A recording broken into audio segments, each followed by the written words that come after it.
আমাদের সামনের একটা বিল্ডিং এ দিয়ে ধোঁয়া উঠতেছে, হয়তো কোনো পলিটিক্যাল কারো হয়তো বা বাড়িটার হবে। আচ্ছা আমি দেখাতে পারবো কিনা বুঝতে পারছি না, কিন্তু দেখা যাবে না, অনেক দূরে তো। ওই দেখতে পাচ্ছেন আপনারা যেখানে আমি এখন আছি নেপালে। তো আপনারা সবাই জানেন নেপালের বর্তমান রাজনৈতিক পরিস্থিতি। আলহামদুলিল্লাহ আমি আমি এবং আমাদের গ্রুপের সবাই ভালো আছি, সুস্থ আছি। তো আমরা আছি আসলে মেইন আসলে মূলত ঝামেলা ঝামেলা না, আন্দোলন যেটা হচ্ছে সেটা হচ্ছে নেপালের মেইন শহরে কাঠমান্ডুতে। আমরা আছি পোখারাতে, এখানেও আন্দোলন হচ্ছে বা এখানেও মানুষজন প্রতিবাদ জানাচ্ছে বিভিন্ন উপায়ে। কিন্তু এখানে একটু কম, মানে মেইন শহরের তুলনায় এখানে হচ্ছে আন্দোলন মিছিল যেটা বলেন একটু কম। তবে সব দোকানপাট বন্ধ এবং বিভিন্ন যেমন আমি এখন আছি হচ্ছে ফেওয়ালেকে, কিন্তু এই ফেওয়ালেকের যে বোট রাইডিং এগুলো বন্ধ আছে সবই। আর বিভিন্ন রেস্টুরেন্ট, চায়ের দোকান সবই মোটামুটি বন্ধ। কিন্তু আমরা সুস্থ আছি, এটা হচ্ছে সবচেয়ে ভালো খবর। অনেকে আসলে আমাদের খোঁজ খবর নিচ্ছেন ফোন দিয়ে বা মেসেজ দিয়ে, তাদেরকে অনেক ধন্যবাদ। আমরা সুস্থ আছি, ভালো আছি। এখন হচ্ছে আমাদের ফ্লাইট বৃহস্পতিবার, পরশুদিন। এখন আমরা ওই সুস্থ মতো ফিরে যেতে পারলেই আসলে সবচেয়ে ভালো হয়। এখন দেখা যাক কি হয়, কারণ পরিস্থিতি তো আমাদের হাতে নেই।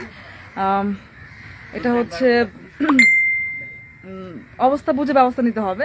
এখন পরিস্থিতি যেদিকে যাবে ওইভাবে হচ্ছে আমাদের সিচুয়েশন হ্যান্ডেল করতে হবে। আমরা আসলে এসেছিলাম ফেওয়ালেকে একটু ঘুরবো, বোট বোট রাইড করব, কিন্তু সবই হচ্ছে এখন বন্ধ। তবু আমরা একটু বসে আছি, কারণ এখানকার পরিবেশটা খুবই সুন্দর, খুবই শান্ত, কাম। আমি আজকে প্রথম লাইভে এসেছি, তো আমি আসলে একটু নার্ভাস। আমি কথা বলতে গিয়ে একটু মানে আটকে যাচ্ছি। সবাই প্লিজ ক্ষমা সুন্দর দৃষ্টিতে দেখবেন।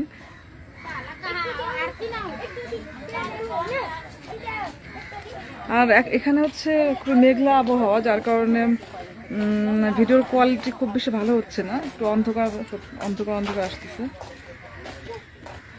আচ্ছা নেপালে কবে গিয়েছেন? নেপালে এসেছি আমরা শনিবার, কিন্তু ওই দিন তো ঝামেলা হয়নি। ঝামেলা শুরু হয়েছে কবে থেকে? গতকাল থেকে না? হ্যাঁ গতকাল থেকে মূলত হচ্ছে আমরা গতকাল পোখারায় রওনা দিয়েছি, তারপর থেকে শুনছি যে এরকম কাঠমান্ডুতে এরকম আন্দোলন হচ্ছে, ছাত্ররা মারা যাচ্ছে। আমাদেরকে আমি একটা নিউজে দেখলাম যে আমাদের হচ্ছে বাংলাদেশিদের বলা হয়েছে যে হোটেল থেকে বের না হতে। তা আমরা খুব বেশি দূরে নেই, আমরা হোটেলের পাশেই অবস্থান করছি। আচ্ছা আপনারা দোয়া করবেন যাতে হচ্ছে আমরা সুস্থ মতো ফিরে যেতে পারি। আর যারা এই আন্দোলনে মারা গিয়েছে তাদের প্রতি আমার সমবেদনা এবং তাদের আমি আত্মার মাগফিরাত কামনা করি।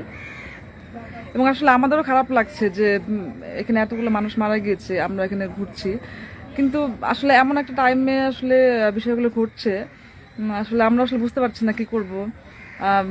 প্রথমবার এসেছি, যার কারণে আমরাও একটু মানে একটু শকড হয়ে গিয়েছি। এবং আমরা গ্রুপ ট্যুরে এসেছি, আমার সাথে অনেক সিনিয়র সিটিজেন আছেন। তো এখন সবাই মিলেই আসলে আমরা একসাথে আছি। একজন লিখেছেন বিমান চলে কিভাবে ফিরবেন? আচ্ছা আজকে সব ফ্লাইট বন্ধ করে দিয়েছে কাঠমান্ডু এয়ারপোর্ট কর্তৃপক্ষ, কিন্তু এখন পরশুদিন চলবে কিনা, আমাদের ফ্লাইট তো পরশুদিন বিকেলে। এখন দেখা যাক কি হয়, কালকে পরিস্থিতি কি হয় তার উপর হচ্ছে ডিপেন্ড করে আমরা ব্যবস্থা নিব। আচ্ছা ও ওখানে দেখাচ্ছে। আচ্ছা আমাদের সামনে একটা বিল্ডিং এ ধোঁয়া উঠতেছে, মানে ওখানে মানে আগুন ধরাই দিচ্ছে। মানে এইটার পরিস্থিতি একদম হচ্ছে পুরাই বাংলাদেশের মতো অনেকটা।